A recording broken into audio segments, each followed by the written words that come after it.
Lecture number 33B। इसमें हम चर्चा करेंगे कि प्रकृति ने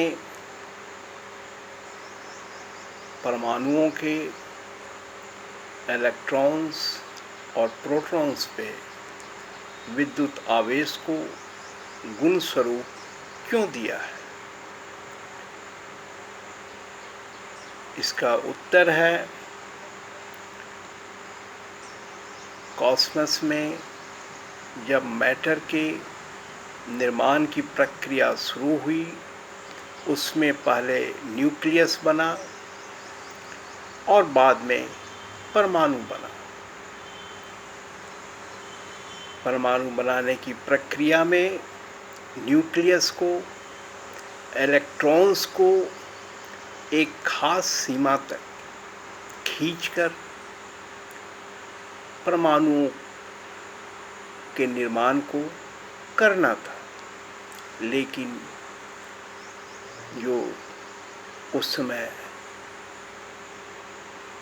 जो बल था, जिस बल के उपयोग करके वे न्यूक्लियस इलेक्ट्रॉन को खींचकर परमाणु बनाते, वह ग्रेविटेशनल फोर्स था और वह इतना ताकतवर नहीं था उस स्केल पर कि वह इस तरह से इलेक्ट्रॉन को न्यूक्लियस की तरफ खींचकर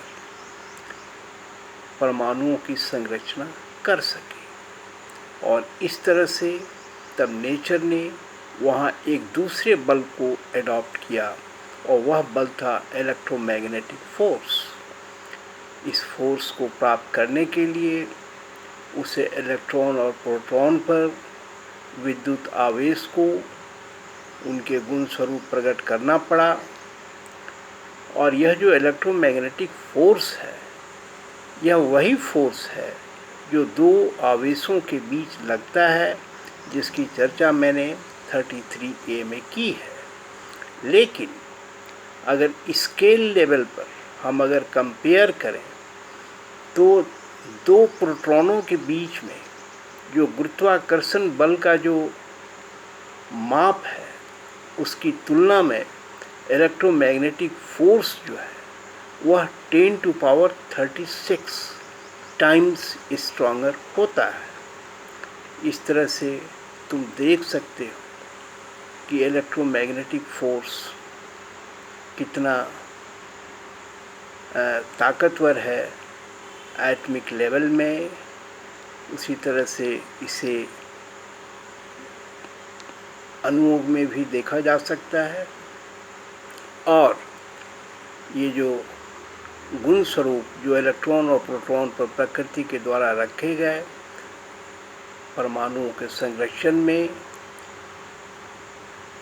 इस तरह के फोर्स की आवश्यकता थी।